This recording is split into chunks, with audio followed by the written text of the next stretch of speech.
Bon, eh bien, salut à tout le monde. Alors voilà, je refais une petite vidéo sur le fusil G96 suite à la demande d'un internaute qui aimerait en savoir un peu plus. Alors je vais essayer de lui éclairer l'esprit du mieux possible. Alors voilà, pour toi Jojo Boss là. Alors voilà, donc le fusil G96 que tu as vu l'autre fois. Alors quoi te dire de plus? Alors quand tu le reçois et qu'il est démonté, qu'il est dans la boîte, là je l'ai pas mis dans la boîte, là c'était beaucoup plus simple de le mettre sur la table. Mais en gros quand il est dans la boîte, tu le reçois, il est démonté comme ceci. Donc en 3 parties. Donc la crosse, support de canon quoi si tu préfères. Ensuite bah tu as le chargeur ici. 2 clés Allen qui vont te permettre de visser le canon sur le support de canon. Et ensuite le canon. Alors, quand tu reçois le canon il est le loquet du canon, si tu préfères, le verrou, qui se situe ici, il est ouvert. Comment t'expliquer? Alors, en fait, comme l'autre fois, hein, j'ai qu'une main, je suis tout seul pour faire ça, donc je vais galérer un peu, mais on va y arriver. Donc tu vois, là, il est ouvert, le loquet. Et normalement, quand il est posé sur le fusil, le loquet, il est comme ça. Donc, le fusil, quand tu le montes sur le G96, il faut toujours que le loquet soit mis en arrière, constamment. Voilà, donc là, tu le vois, il est comme ça. Donc je vais te montrer comment ça marche. Donc, tu prends le support. Alors, on va essayer d'y arriver parce que déjà c'est difficile avec tes deux mains, mais alors là, en plus, quand tu as un appareil photo dans les mains, je te raconte pas comment tu galères. Donc là, tu as le support. Là. Donc, je vais poser l'appareil photo et je vais essayer de te montrer ça proprement. Hop. Comme ceci. Donc là, tu vois le support ici. Pousse-toi dans belle. Ensuite, tu l'inclines dessus. Voilà, il est mis là. Donc, il y a 2 crochets. Ensuite, tu retournes le fusil. Tu le poses. Voilà, comme ceci. Tu le poses sur le rail Picaniti. Le Picanini mes couilles, là, je sais plus comment ça s'appelle. Excusez-moi du gros mot. Donc voilà, pour que ce soit bien posé, bien droit. Ensuite, tu prends les 2 clés Allen qui se situent ici et ici. Alors, tu as 2 trous. Tu en as un, je sais pas si on va le voir. Voilà, derrière la gâchette, ici. On le voit pas très bien, mais... Et tu en as aussi un ici. Voilà. Donc, le principe, c'est tout simple. Tu mets les clés Allen dedans. Alors attends, excuse-moi, je vais te montrer la vidéo. Je mets juste les clés Allen. Putain, je me suis bourré de clés Allen en plus. Non, c'est bon. Voilà. Donc quand tu as les clés Allen comme ça dedans, il faut bien que tu maintiennes le canon et le comment dire, et le support canon, la crosse, pour que ça soit bien serré droit, d'accord, en laissant un peu reposer sur la droite. Et tu verras, tu y arriveras. Ça c'est pas dur, hein, c'est tout simple. Par contre, quand tu serres les clés Allen, faut vraiment quand tu serres les vis, faut vraiment qu'elles soient bien serrées. Donc quand tu arrives, par exemple, tu serres la première clé Allen, quand tu arrives et que ça commence à bloquer un petit peu, tu arrêtes de serrer, tu passes à la deuxième. Quand la deuxième, elle fait le même principe, où ça commence à serrer un peu, bah tu reviens à la première, tu serres à fond, tu reviens à la deuxième, tu serres à fond. Donc là, hop, ça bloque un peu, je m'arrête. Ensuite, je passe à la deuxième. Oh, tu vois pas très bien là, parce que je peux pas prendre la caméra dans les mains, je suis désolé. Mais bon, t'es pas con, tu dois comprendre. Voilà. Et voilà. Donc là, c'est serré. Voilà. Donc quand il est monté comme ça, tu vois, toujours le loquet à verrou vers l'arrière là encore, mais je vais le mettre en avant. Donc voilà pour la préparation du montage, c'est tout simple, hein, tu as 2 vis à mettre, ok. Ensuite, tu as la lunette, le bipied. Alors le bipied, moi, il est déjà monté sur le petit axe, alors je t'explique. Là, tu vois, sur le G96, tu as un trou ici. Ce trou, dedans, il y a une petite tige. Cette tige en métal, là, c'est celle-ci, qui est montée sur le bipied, en fait. Donc ça, en fait, la tige, elle est vendue avec le fusil. Et après, bah, tu achètes un bipied que tu montes sur la tige. Comment dire? Pour information, moi, perso, j'aime pas ce principe. Hein. Je préfère les bipieds qui s'accrochent directement comment dire, directement à la crosse, parce que là quand c'est accroché sur le petit bout métal là comme ça, enfin, moi perso je trouve que c'est un peu de jeu, c'est pas cool. Après chacun aime comme il le souhaite, comment dire, chacun aime des différents matériels qui sont vendus quoi. Putain, j'arrive pas à m'exprimer, ça m'énerve. Bon, j'espère que tu comprendras. Donc voilà, alors on va monter le bipied. Voilà, donc là le bipied il est monté.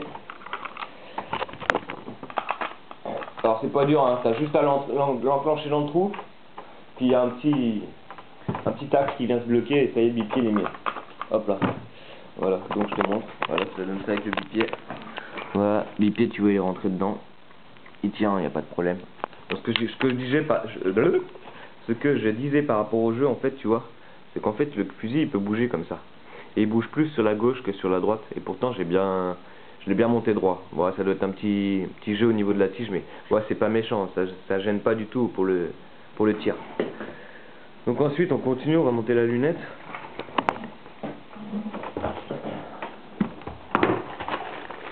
Alors là c'est une lunette 3,9 par 50, donc diamètre 50 d'objectif. T'as une portée de 100 mètres facile hein, pour tirer à l'aise, hein, beaucoup plus même, mais bon après sur un fusil comme celui-ci, 100 mètres c'est déjà bien, tu vois. Parce que dans le, comment dire, dans le bouquin du fusil, quand ils le vendent, ils mettent qu'il a une portée à 70 mètres à peu près. Effectivement, il a une portée à 70 mètres, hein, mais il faut vraiment qu'il soit bien réglé et qu'il n'y ait pas de vent. Donc voilà, une jolie petite lunette. Une lunette, merde, excuse-moi. Une lunette de tir donc de longue portée, comme j'avais expliqué l'autre fois vite fait. Donc on va la monter dessus. Donc tu la montes sur le rail là, tu vois. Merde, elle n'est pas dévissée. Tac, tac, tac. Pareil, hein, c'est des clés Allen qui sont vendues avec les lunettes. Hein. Donc pour la dévisser, c'est ici, tu vois. T'as deux petits verrous, là et là. Donc hop, je dévisse. Voilà. Ensuite, donc, je monte dessus. Voilà. Je revisse pour que ça tienne.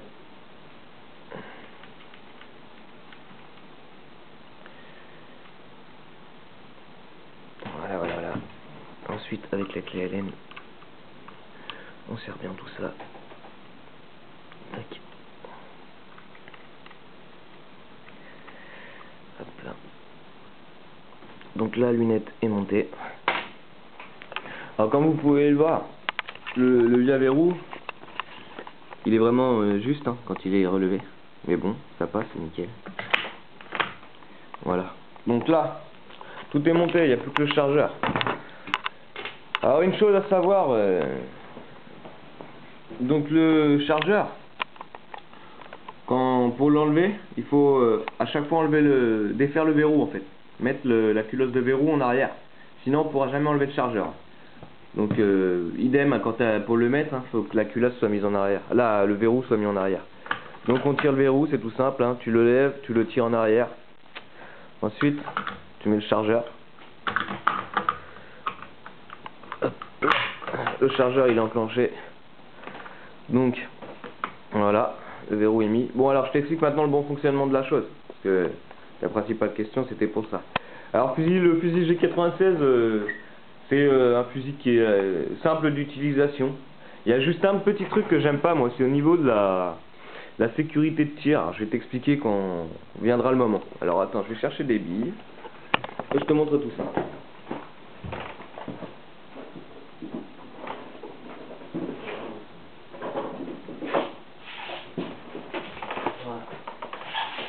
Bon, alors bien sûr je tirerai pas ici. Hein. Puis là aujourd'hui il fait pas beau donc j'ai pas du tout envie de sortir. Mais bon, alors voilà, le principe. Donc, l'utilisation du fusil. Quand il est comme ça, donc monter le verrou en arrière, le chargeur ici, tu as deux choses à faire. Remplir le magasin. Donc, ils mettent des billes, une quinzaine de billes. Ensuite, ici, ils mettent du gaz. Alors le gaz, j'ai pas de bonbonne sur moi pour te le montrer parce que je l'ai oublié chez un ami, je suis désolé. Mais en gros, c'est des bonbonnes de gaz de Airsoft. tu vas dans l'airsoft, tu tapes gaz, et puis tu vas en trouver. C'est des grosses bonbonnes d'environ, si je te dis pas de conneries, 300 millilitres, je crois. Un truc dans le genre. En gros, par exemple, un exemple. Bon, ça c'est une bonbonne pour les briquets, mais imaginons que c'est une bonbonne pour recharger le chargeur. Donc en gros, tu as vu ici, il y a deux petits trous. Celui-là, c'est la sortie de gaz. Celui-ci, c'est l'entrée de gaz, là où tu le recharges. Donc bah c'est tout simple, hein, y a pas de secret. Ta bonbonne de gaz, en imaginant que c'était bien sûr du gaz, tu ne jamais mettre du gaz de briquet dedans. C'est juste, je vais pas mettre du gaz, c'est juste pour montrer la manip. Parce que j'en ai pas. Hein. Ne jamais mettre du gaz de briquet dedans, ça va fuser sinon. Bon alors, en gros, tu secoues ta bonbonne de gaz, genre Grain Gaz ou peu importe la marque, tu la secoues. Voilà, ensuite, donc là tu as le petit trou, tu viens dessus, t'appuies, ça se remplit, ça se remplit. Moi ce que je te conseille de le faire, c'est d'appuyer bien fortement, le laisser se remplir, enlever la bonbonne de gaz, le refaire 2 à 3 fois pour être sûr que le chargeur soit bien rempli. Quand le chargeur est bien rempli, ensuite le chargeur rempli de gaz, le chargeur rempli de billes. Donc je vais mettre une bille pour te montrer comment ça, marche.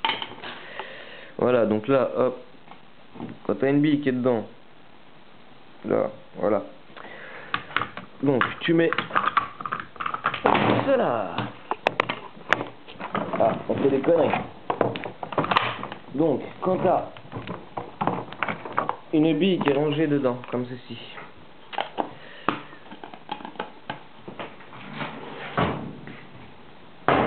On va tourner le fusil, tu vas mieux voir avec la lumière. Voilà, donc de ce côté là. Donc quand tu as mis le chargeur, voilà, on peut pas bien voir, je vais essayer d'éclairer avec la lumière de mon téléphone, comme ça tu pourras voir. Alors attends 2 secondes.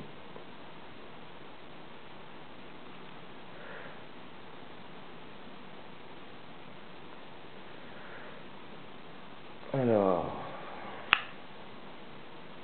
où est-ce qu'il est cette torche? Allez là, cette torche. Voilà, impeccable. Donc, alors comme tu peux le voir ici, là la bille elle est mise ici. Alors, quand tu vas charger l'arme en poussant la culasse, la bille elle va être automatiquement mise dans le canon. Donc on presse. Hop, il n'y a pas du tout de force à mettre. Et on referme. Merde. Et on referme la culasse. Donc avec le levier à verrou. Donc là c'est armé. En admettant qu'il y ait du gaz, c'était armé, prêt à tirer. Bien sûr. Attends. Excuse. Voilà. Donc là, merde, c'était armé, prêt à tirer. Donc là le truc, c'est quand il est armé comme ça. Ici, donc tu vois, tu as une petite sécurité ici. Là. Ça, c'est la sécurité de tir. Donc à chaque fois que tu désarmes ton arme, pour peu importe la situation, pour recharger, tirer un second coup, ou enlever le chargeur, quand tu décharges ton arme comme ça, que tu mets la verrou en arrière, il faut que tu mettes cette petite sécurité vers le bas. Tu passes comme ça, le doigt dessus, tu montes, et tu le mets vers le bas. Donc là, la sécurité, elle est mise vers le bas. Ensuite, tu repousses la culasse, le verrou à culasse en intérieur. Et là, je peux pas tirer là. Voilà. Pour pouvoir tirer, il faut que je remette la sécurité vers le haut. Sécurité est mise vers le haut. S'il y avait du gaz, je tire. Le coup part. Ok? Je te réexplique un coup. Coup tiré. Tu t'apprêtes à tirer un autre coup. Hop. Tu vas en arrière. Le verrou, tu le prends. Là. Alors voilà, ce que j'expliquais. Le verrou, c'est casse-couille ces verrous là. Parce qu'en fait, c'est un petit ressort. Et pour pouvoir le mettre, en fait, bien en arrière, pour y arriver, au départ, on galère. Je galère encore un peu, mais bon. Le petit verrou, comme ça, faut le tirer. Et le mettre en arrière, comme ça. Quand il est mis en arrière, là, la sécurité, la première phase de la sécurité est mise. Toujours le mettre en arrière. En fait, pour y penser, ce petit bitonio, il faut toujours qu'il suive la culasse. Ce qui veut dire que si la culasse va en arrière, le bitonio, il faut le mettre en arrière. La culasse repart en avant. Si tu veux tirer le petit bitonio, là, tu le repousses en avant et tu peux tirer. Ok. Donc voilà pour ça. Quoi te dire de plus? Bah, pour le réglage de la lunette, je peux pas te dire. Qu'est-ce que je peux te dire? Bah, si tu sais pas régler une lunette, c'est tout simple. T'as deux boutons qui se trouvent à ce niveau-là. Peu importe la lunette que tu prends, sauf si c'est une 440. Là, il n'y a pas de, comment dire, de zoom là-dessus, de zoom comme sur celle-là. Sinon, toutes les autres, après, tu as des zooms. Alors, je t'explique. Donc ça, ce n'est pas le pour régler. Ça, c'est un réglage, mais disons juste d'appoint en fait. C'est pour viser plus ou moins loin en fonction de la distance à laquelle tu as envie de tirer. En gros, quand je fais ça, je sais pas si tu vas pouvoir le voir là, mais quand je fais ça comme ça, là, et bah, tu vois, ça zoome. Il y a un zoom énorme. Voilà. Voilà. Donc ça, c'est pour le zoomage. Ensuite, ici, donc voilà. Ici, quand tu t'enlèves ces deux petites molettes là, ces deux petits caches, tu vois, t'as des... Alors, je sais pas si tu vas bien pouvoir le voir. Mais en gros, t'as des inscriptions. Ah putain, on peut pas bien le voir. T'as des inscriptions qui sont dessus. Et ces inscriptions, c'est des quarts de millimètre en fait. Et t'as la petite fente en fait, tu mets une pièce dedans et ça te permet de tourner, de faire des clics. Alors là on voit pas bien, ça m'énerve. Le parrain il est pas top pour pouvoir filmer. Est-ce qu'il était là? Alors attends. Parce que là on peut le voir. Ouais, vite fait.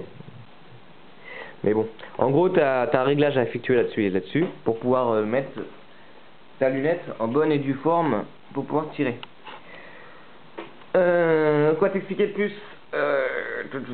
Après une séance de tir, ou même un peu avant, genre quand t'as plus de gaz dans ton chargeur et que tu vas vouloir tirer, parfois il est possible qu'une bille se coince, vu que y a plus de gaz, la sortie va être difficile.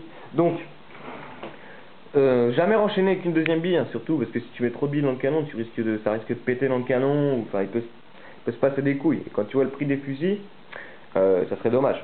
Donc quand t'as plus de gaz, que t'as une bille qui est enclenchée dans le canon, alors t'as deux manières de faire. Soit tu remets du gaz et t'enlèves les billes, s'il y a des billes dans le chargeur, pour pouvoir réarmer la culasse sans remettre une bille dedans, ce qui est en gros, c'est casse-couille. Sinon, il y a plus simple, tu mets la culasse en arrière, comme ceci, t'enlèves le chargeur. Ensuite tu prends, je vais chercher la tringle.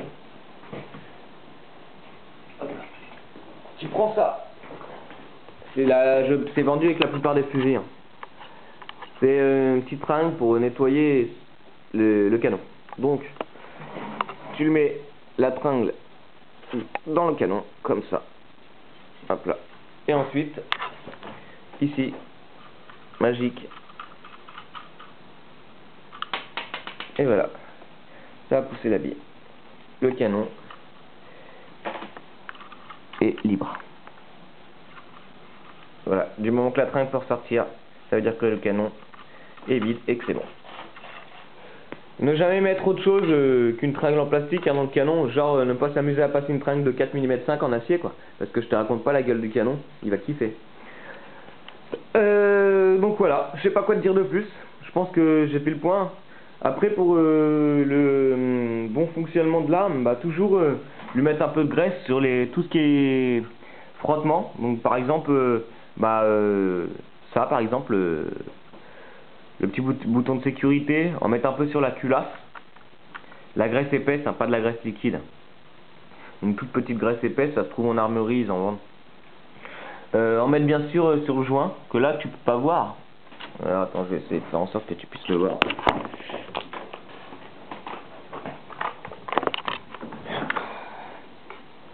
Voilà. Donc tu vois, tu as un petit joint là. Là par contre c'est de la graisse liquide hein, qu'il faut, pas de la graisse épaisse. Mais en mettre un tout petit peu pour que ça ne s'assèche pas trop. Parce que si ça s'assèche trop, le joint rouge que tu vois ici là, il finira par ne plus faire son travail d'étanchéité. C'est très très important, plus d'étanchéité, plus de gaz, perte de puissance et de précision, enfin la galère quoi. Voilà. Jamais mettre d'autres types de billes que des billes de plastique aussi, hein. Mais pas des billes d'acier, ils vendent des billes d'acier de 6 mm, j'en ai trouvé. Moi je te le déconseille fortement, c'est pas un fusil qui est fait pour tirer à des super longues distances, enfin, ou pour faire du déboîtage de canettes ou quoi que ce soit, hein. C'est un fusil qui est fait pour tirer 100 mètres grand 70 mètres grand maximum, en précision tranquille, donc avec des petites billes de plastique qui sont faites pour aller dedans, mais jamais de billes d'aluminium, ça va être trop lourd en plus, et puis ça risque d'endommager le canon. Donc voilà pour la vidéo de ce fusil d'élite. Alors pendant que j'y suis, on va passer à la vidéo d'un autre fusil. Sur l'ancienne vidéo que je vous ai postée, j'ai expliqué à la fin que j'allais avoir un nouveau fusil. Donc je vais en profiter pour le mettre. Et puis vous me direz ce que vous en pensez. Alors je range ça. Et je fais la vidéo numéro 2. Et je vous montre ce nouveau fusil. A tout de suite.